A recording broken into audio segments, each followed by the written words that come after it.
We continue now at the top of Daf Nun Ches Amud Beis in Meseches Bava Kamma. This is Bava Kamma Daf 58b.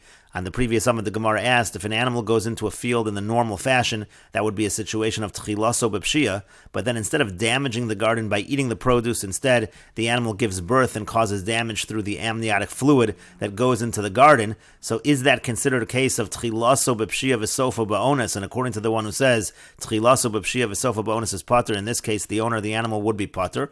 Or do we say no, since the owner was aware of the fact that this animal was pregnant and was going to give birth, he should have been careful for this as well.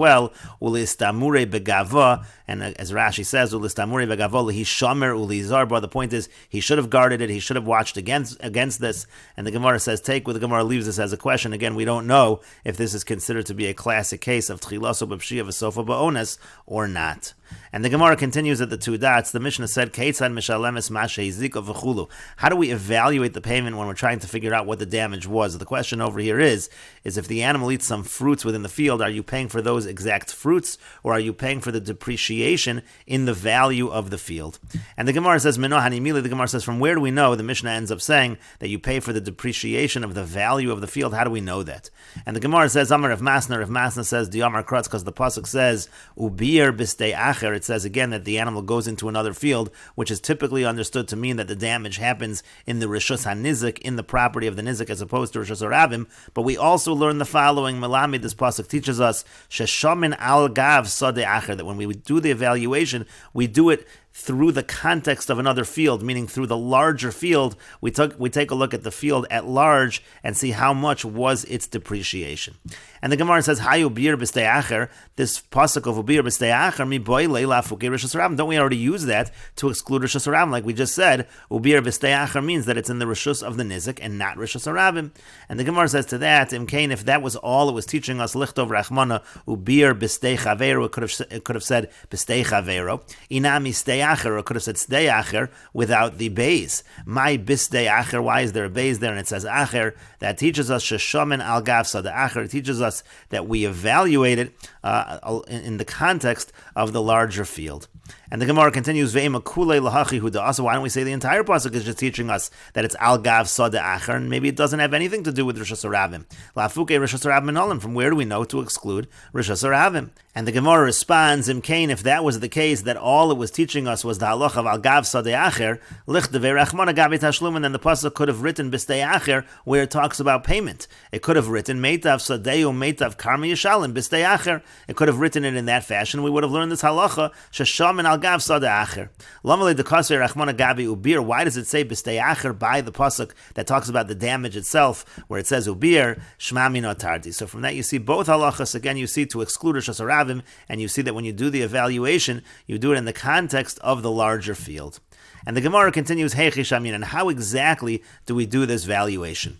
Amar Rabbi Yossi bar Chanina says, Sa'ah b'shishim sa, and what we evaluate is one sa in the context of 60 sa. And the Gemara continues, Rabbi Yanai says, Tirkav b'shishim tirkav, and we do it in the context of one tirkav in the context of 60 tirkav. A tirkav is a half a sa. And Chizkiya says, Klach, it's one stalk, b'shishim klachim for 60 stalks. And Rashi explains, Heche Shaiminon Levei Saw de Masnis, and how do we evaluate the base saw in our Mishnah? Our Mishnah said that the way we evaluate the damage is in the context of a base saw, but how do you evaluate the base saw? And Rashi continues, saw b'saw saw, and the first answer is, it's one saw in the context of 60 saw. Meaning, high base saw de katani b'masnisid. When we talk about the base saw, that we're saying, how much did the base saw go down in value because this patch of fruit was eaten? De b'shvil aruga achas shaman base saw. We say again, because of this little patch in the garden where there was damage, we evaluate how much the base saw went down. Lav base saw ba'anpei navsha shaimin. And Rashi explains, the Gemara, that we don't just evaluate what is the base saw worth by itself, what was it worth before and what was it worth after, because that already would be causing a lot of payment and overpayment for the mazik, for the damager. Lefisha base on imkeres biyoker, because a base saw is sold, it's very expensive. Lefisha murhu, because it's a small amount of land. Ve'eno matzi limacher, it's not something that you usually sell, it's not commonly found to be sold. Ve'oni she'en yado maseges lidmei karka gadola, so a poor person who can't buy a large, more typical plot of land, kona oso biyoser midamav, is actually going to buy a base saw for more than it's actually worth. So a base saw on its own is actually a evaluate it as a very high amount of, it costs a lot of money. And so then what you're going to do is, you're going to take the damage that happened to that small amount of the Beisah, and it's going to be a large percentage, and the mazik is going to have to pay a lot. But so that's what you don't do. Ella rather, shaman shishim saw, and what you do is you evaluate what would 60 saw sell for, kama shav, and how much is that worth? V'roin kama domim magim levesa. Then you divide it by 60 to see now what a besa is worth. V'chozrun v'shaman, and then you go and evaluate kama nivchasu domav b'shvil karachas arugazu. Now how much did it go down, that besa now, because again of this damage? V'yim Tomer and Rash says, if you're going to ask, lama huskor besa, why are we mentioning a besa? Shem haya shaman mitchilo haruga b'shishim sayin, because let's just simply do it from 60. Just say we're evaluating the 60 saw field and how much damage, how much did that go down? Kama hayu yafin v'kama hein yafin. How much was the 60 saw worth and how much is it worth now? Lo haya mishalim klum, but the problem with doing that is then you'd actually pay nothing. Shein karachas aruga katani keres b'shishim son, because in such a large field of 60 saw, that little patch that was damaged isn't even recognizable. Aval bebeisa nikeres, but if it's a besa already, that's recognizable. So again, the point is you evaluate what a besa is worth in the context of 60 saw, and then you say what was that besa worth in the beginning, and what is it worth now? And then the second opinion was tirkav b'shishim tirkav, and you don't do 60 saw, you do 30 saw. Tirkav is a half a saw, so 60 tirkav is 30 saw. Shloshim saw in shaman, again you do 30 saw, v'lo shishim, not 60. The imkain mafsedes l'nizik, because otherwise it's going to be already a damage to the nizik. If you're going to do it by 60 saw, so then the nizik is really not going to get enough. Shein konen mitsuyin l'shishim son, because not many people are going to buy 60 saw l'fishim ruben hein la'adam beinani. That's a lot for somebody who's of modest, of regular average means. Umuatin hein l'meshupa benechasim, but it's actually very little for somebody who has a lot of property. And finally, the last opinion was kalach besamich kalachim. You take one stalk, you just multiply by 60, and you do that amount of space. Meaning to say, masha achla besamich shiur and kamosa, whatever what was eaten, you just multiply by 60. That's the amount of land. You then say, how much was it worth, and how much is it worth now? And the Gemara continues, Meisvei, we have a question from the following Brisa, Achla kavo kavaim, if the animal ate 1 kav or 2 kav of produce, Ein omrim tashalim demain, we don't say that you pay the value, Ela roan osa ki'ilu hi aruga katana, rather we evaluate it as if it was a small patch of field, Umesharam osan, we do the evaluation in that way. And so the Gemara says, "My lab if ne'atzma, aren't we just evaluating the aruga by itself? There's no multiples of 60 in any fashion over here." And the Gemara says, "Lo no b'shishim." What it really means is we evaluate that aruga b'shishim exactly as we said above. And Rashi says, "My lab if ne'atzma v'kasha lekulu." The Gemara is asking from this brisa on all the amoraim above. There's no mention of 60 at all. And the Gemara answers, "Lo no b'shishim." It means 60 times the amount. Ulechol chad kedi islay, each amora will interpret the brisa according to his particular interpretation. And the Gemara continues, Tanu Rabban, the rabbis taught, Ein shaman kav mimnei shemashbicho. We don't evaluate 1 kav because then he's going to have a better position. V'lo beis kor mimnei shepogma, but we don't evaluate a beis kor either because that's going to give him a lesser position. And the Gemara says, My Kamar, what exactly is this brisa saying? And the Gemara says, Amar Papa says, Hachi Kamar, this is what the brisa means. Ein shaman kav b'shishim kavim. We don't evaluate 1 kav of damage within 60 kavim, mimnei shemashbiach mazik, because then you're giving the mazik a better position than he should have. V'lo kor b'shishim kor, and you don't evaluate 1 kor in 60 kor, mimnei shepogim mazik, because then you're giving the mazik a lesser position than he should have. And Rashi explains, Ein shaman kav b'shishim kavim, you don't evaluate 1 kav in 60 kav, meaning, imach kav, let's say the animal ate 1 kav, ein shaman b'shishim kavim, you don't simply multiply by 60 and evaluate it in an area of 60 kav, mimnei shemash biach mazik, because then you're giving the mazik a better position than he should have. To shishim kavim ein lahem mecher, because shishim kavim, you can't really sell that, mimnei shemruben hein lani, it's too much for a poor person, umuatin lebeinoni, and it's too little for an average person, v'chol shekain lasher, it's certainly too little for a wealthy person, so it's not going to be worth a lot. The mazik's going to pay too little. V'yod she'en karachas kav nikaros b'shishim kavim, plus 1 stalk of a kav is not going to be recognizable in 60 kavim. And Rashi continues, v'lo kor b'shishim kor, and you don't evaluate 1 kor in 60 kor, meaning achla kor tvua, if the animal eats a kor of produce, ain't shomano sub b'shishim kor, and you don't evaluate it by 60 korin, mimnei shepogim mazik, because then the mazik is in a worse position than he should be in. L'fisha adam hameshuba benachas, because somebody who has a lot of property, who's very wealthy, Oiv Liknos Karka Gadol and wants to buy a large amount of land, Kona Osa Kashu Motza Bahar Beyos Midamav. When he finds such a piece of land, he's going to buy it for much more than it's worth, and therefore the mazik's going to end up paying more than he should.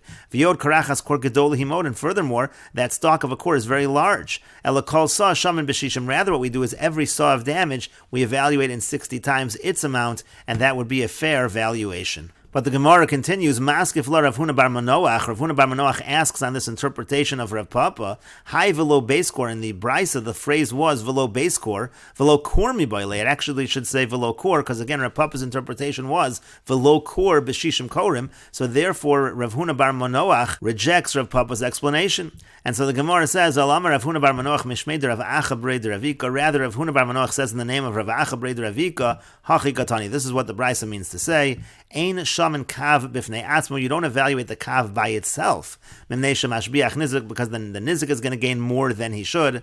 Velo kav base korn. You don't evaluate the kav in the context of a base kor. Mimnei shepogim nizik, because then the nizik is going to get less than he should. Ela b'shishim. Rather, you always evaluate by 60 times the amount. And Rashi explains, kav b'veis kor, you don't evaluate a kav in a base kor, ein karachto nearest. The reason is, again, because the stalk is not even really recognizable within that much property, and therefore the nizik will not get what he should be receiving. And the Gemara continues, how gavra de cuts kispa mechavri. There was a person who cut a date palm of his friend. Asa lekami dereish galusi. He came before the exilarch. Amar lei said to him, ledidi chazili, I saw that area. Utlasa talsa bekina hava kaimi, and there were 3 date palms in that area. V'haveshavu meya zuzi, and they were worth a total of 100 zuz. Zil havle tlasanu tlasa v'tilsa. So therefore you have to pay him 33 1/3 zuz, because again the total of all 3 was 100, so you divide by 3. And so Amar, so he said, Gabi Reish Galusa, by the Reish Galusa, the Doyan Dina de Parso, who judges things like the Persians judge, Lamali, why do I have to come before the Reish Galusa for? Meaning the Reish Galusa is making me pay far more than I should have to pay. Also Lakami de Rav Nachman. So instead he came before Rav Nachman. Amar Le, and Rav Nachman said to him, B'shishim, you do it by 60 times the amount, as we said earlier. Amar Le, Rava said to him, Im Amru Benizke Mamono, if we say this rule of 60 times the amount when his property causes damage, meaning let's say his animals cause the damage, there we say this idea of 60 times the amount. That's in order to be lenient on the mazik. Yomru benizke gufo, should we say the same thing by nizke gufo, where he himself cut down the tree with his own hands? We should be lenient in that case.